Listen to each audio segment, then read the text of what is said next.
Lord, I just want to say how much I look forward to serving the Española community for a period of time. I know there's a lot of work to be done, but I'm really looking forward to that, and with working with staff and getting to know all of the folks, not only here at Central Office, but at the school sites, getting to know our students and really beginning to work with people in the community, get involved with our key leaders in the community. I'd like to take just a minute. I have just a short presentation for you. I don't want to make this a long meeting at all, but just so you know some things that I've been thinking about the last few days. I said a week ago, or a little less than a week ago, I was driving home from Dallas, going down the road minding my own business when I got a call from Chairman Lujan. I was in Abilene, Texas. So anyway, but if you'd asked me a week ago if I'd be here tonight at a board meeting, I would have said, I think so. But anyway, I am thrilled to be here. It's exciting to be going back to work for a period of time and doing the work that I love and have had a passion for so many years. So I want to talk a little bit about the work. Chairman Lujan is absolutely right. I know there's been discussions around reaching for excellence. So we really want to work to define that. I think it's a great vision statement. It can mean a lot of things, but we need to define that in our community. And when we talk about Española Public Schools, reaching for excellence, I think every single employee should be able to tell you what that means.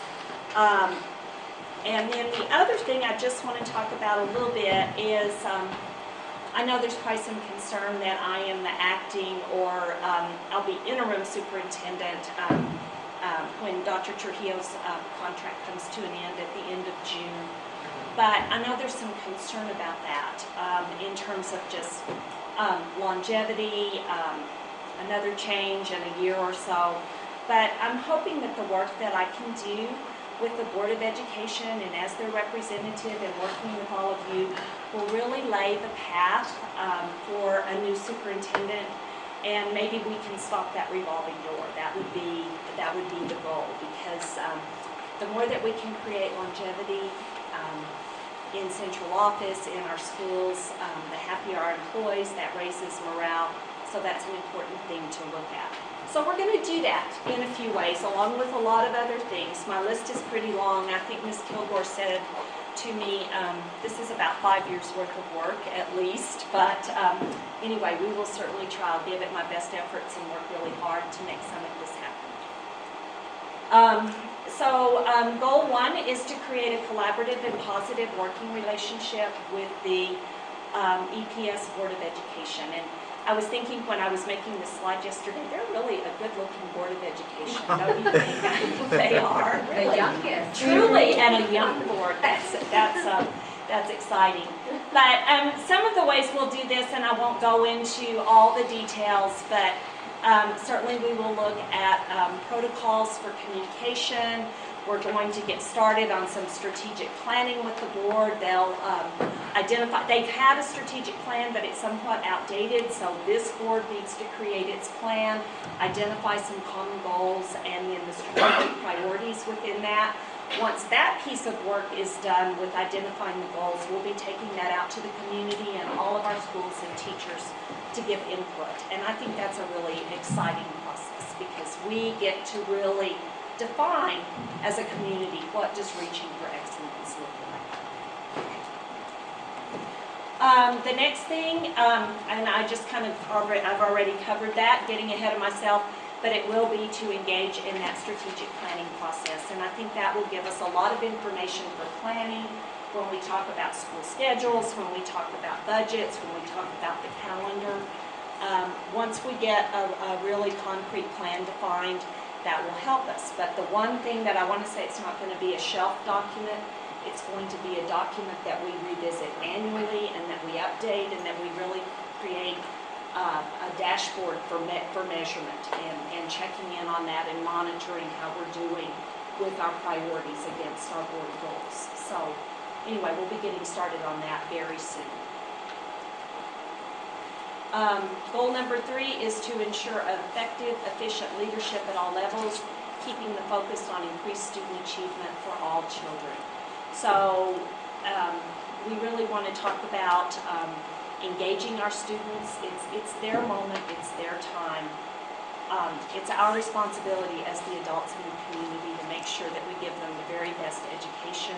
When school starts, probably not so much at the end of this year, but when school starts, you will find that I'm a very visible leader. I'll be out in the schools, I'll be having lunch in the school cafeteria, I'll be spending time with your principal and with teachers. And I don't want everybody to freak out if Bobbie walks in the classroom. It's just that Bobbie's here to see what's going on. So it's not a gotcha kind of thing. It's just though that as the leader of the district, I know what's happening with our students in the classroom. I like to talk with teachers, talk with principals, visit with parents, and kind of hear about the concerns and the great things that are going on. And then really work to showcase those great things that are going on.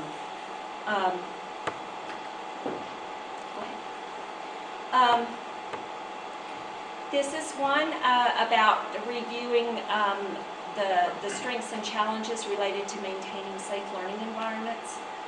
If children don't feel safe, if they're hungry, if they're sleepy, it's not a good learning environment. So we need to look at that. I really want to look at our attendance data.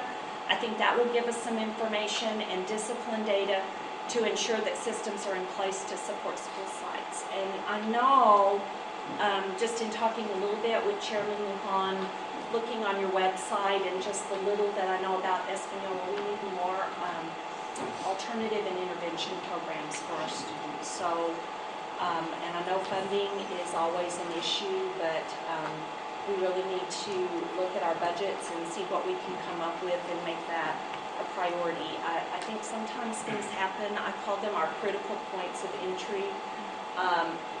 We know that children that aren't reading on grade level in 3rd grade are most likely going to drop out of school. And isn't that sad to think when someone's 9 years old, we already know we're looking at a dropout. But what interventions do we need to do? And that needs to happen way before 3rd grade. So anyway, looking at that, our number of freshmen that fail Algebra 1 will almost predict the fate of that child walking across the stage at the end of what should have been his or her senior year. So we'll be looking at our data and what it tells us, and then based on our strategic planning, what do we want to do about that? If we just need to put all our resources and energy into attendance until we get that right, then that's what we need to do, because guess what? They've got to show up before we can teach them. So anyway, that's just an example of that. And this is an area where I made some assumptions, just kind of based on what I know about school districts around the state. And I may be totally wrong, so I want to say to the board, I'll be saying to principals and our directors, if I've missed some things in this entry plan, if I'm off target, we need to add some things, then certainly I want to do that because I want to get it right for our community. And then the last thing is to ensure fiscal responsibility and management and organizational effective at both the school district and the site levels. So really what I want to do, especially this summer, now that school's going to be out, is spend a lot of time in all of our departments and really look at our departments, what the initiatives are, get to know the directors, kind of see what our challenges are, and you know what we need to do to support, strengthen, and improve services to school sites and to other departments. You know, HR serves the entire school district. Business services serves the entire school district. So what do we need to do? First order of business, of course, has to be our budget. So Jeanette, I don't know if she's here this evening, but you are. There you are. I'll be in your office bright and early in the morning. I'll bring you a cup of coffee, but we're going to get on that budget. And then Esther, are you Esther? Somehow I knew you were our HR person. We need to talk about what vacancies we have and recruitment and all of those things. I shared with the board earlier this evening, I really think it's important to first look locally and from within to see if we have applicants, you know, who's requested a transfer and why, and are they qualified, and then from there we start to work out. I I understand. The board reminded me that, you know, we're in competition with Los Alamos, with the Milwaukee Valley, with Santa Fe.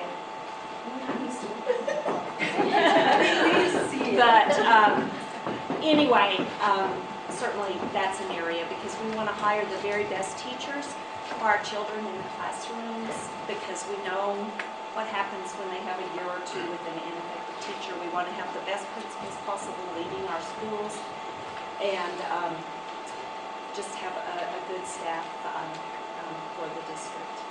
I just want to close by saying that I'm humbled truly to serve your district. I really never thought I would be working as a superintendent again, and it's good to be back in the saddle, I have to say. Although I've never really left education, I've been, for the last couple of years, mentoring, serving as a mentor and facilitator for the Aspiring Superintendents Academy, which is through the Coalition of Educational Leaders.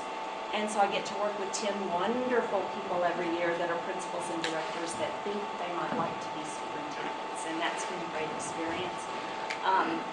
I do a little bit of, I won't be doing any more, some sales consulting for Work Educational Media. And that was that's an interesting job, but it's hard to get people to meet with you. But this is the work that I love. It's what I have a passion for, so I'm really thrilled to be here. Again, I'm humbled to be able to serve the community. I'm quite honored. I will work hard for you. Unfortunately, I had a commitment for part of May that I can't change at this late date, but we're going to work through that, and we're going to Skype and email and talk by phone. And so I think I'll do the May 20th meeting telephonically, but I'll be here for the May 6th meeting and starting tomorrow morning, I'll be here. So I look forward to being a Sun Devil. It'll be great. So thank you. Thank you so much. Thank you.